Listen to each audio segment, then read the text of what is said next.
है कि नहीं, तसला परात मसाला भर के उठाएगा कि नहीं। हमने ये देखा, अल्लाह अकबर। उसी मंडी में ये भी गरीब खड़ा हुआ, बाल सफेद। लोग आए, ताकतवर लोग ले गए, जवानों को ले गए। बूढ़े ने कहा यार 10 रुपए कम दे देना, मुझे भी ले चलो। तो लोग क्या कहते हैं मालूम है, कहा तेरी उम्र मजदूरी की नहीं है, जब बाबा घर बैठ के खा ले जा करके। तो पैर हो गया, कोई नहीं आया हाथ पकड़ने वाला। अल्लाह अकबर, बड़ा मुश्किल वक्त था, घर जाता तो कैसे जाता। खाली थैला बीवी ने हाथ में पकड़ाया था, वादा करके चला था कि बच्चों के लिए खाना लेके आऊंगा, लेकिन जब काम ना लगा बेबस होके रह गया। सूरज को देखा सर पे आ चुका है, घर जाए तो किस मुंह से जाए। सोचा जाऊं तो कहां जाऊं, जब कोई राह दिखाई ना दी। सामने मस्जिद का दरवाजा मौजूद था, गया वुजू किया, मस्जिद में 2 रकात नमाज हाजत पड़ी। उसके बाद रब को रो के दिखाया, कहता मालिक ये दुनिया वाले मजदूरी के लायक नहीं समझते हैं, लेकिन मेरे मालिक मैं तेरे घर में आ गया हूँ, मैं तेरे घर में मजदूरी करूंगा, मैं तेरे घर की सफाई करूंगा, चटाइयां बिछाऊंगा, मैं तेरे घर की धुलाई करूंगा। रोता रहा, सफाई करता रहा, कहता मालिक मेरी रोजी तुझे देनी है,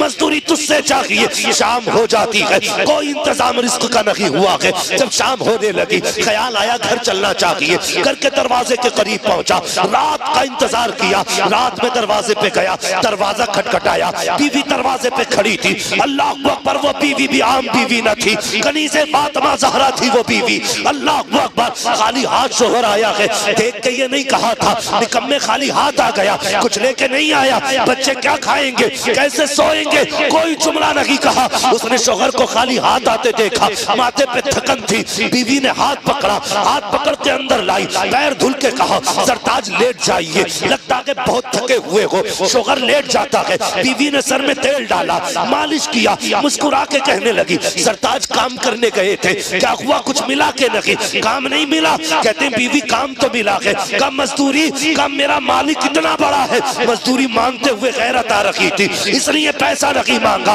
अल्लाह अकबर, बीवी भी हयाओं वाली थी, बीवी भी मुस्तफा जाने रहमत की दर की कनीज थी। उसने कहा कोई बात नहीं है। शोहर कहने लगा बीवी बता तो सकी, बच्चों को क्या खिला के सुलाया है? जानते हो क्या कहा बीवी ने? कहा सरताज अगर रोटी रखी है तो क्या हुआ, अल्लाह की नेमत पानी तो मौजूद था, मैंने बच्चों को गर्म पानी करके सुला दिया, बच्चे पानी पी के सो गए हैं। अगले दिन फिर निकला, फिर मस्जिद में। बीवी ने फिर कहा शाम को आओ तो कुछ लेके आना। शाम को खाली हाथ आया, 2 दिन इसी तरह से आया। जब तीसरा दिन आया, बीवी ने शोहर ने जाने लगा तो बीवी कहती मेरे सरताज ठहरिए तो सही। कहा क्या बात है? कहा आज अपने मालिक से इतना कह देना, 3 दिन की मजदूरी भले ना दे, कम से कम इतना कह देना, इतना दे दे मेरे बच्चों के एक वक्त के खाने का इंतजाम हो जाए। अपने मालिक से कह देना बच्चों की भूख देखी नहीं जाती है, अपने मालिक से कह देना बच्चों के सूखे होठ नहीं देखे जाते हैं। अरे ना दे 3 दिन की मजदूरी, कम से कम इतना तो दे दे, एक वक्त बच्चों को खिला के सुला दिया जाए।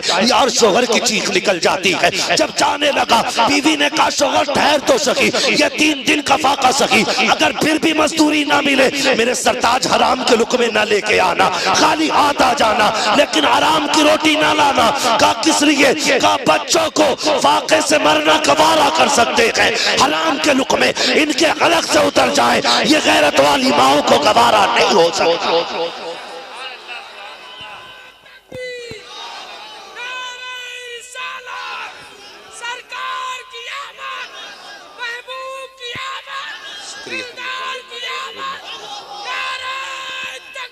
अल्लाह अकबर, सुभान अल्लाह। बेशक ये थी बीवियां।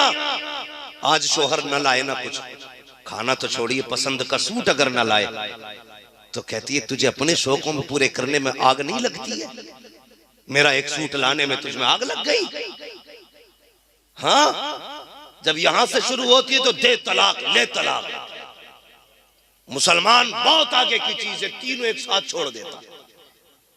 फिर कहता मुफ्ती साहब कोई तो रास्ता निकाल लो, छोड़ी नहीं जा रही। क्यों? कलेजे फट रहे?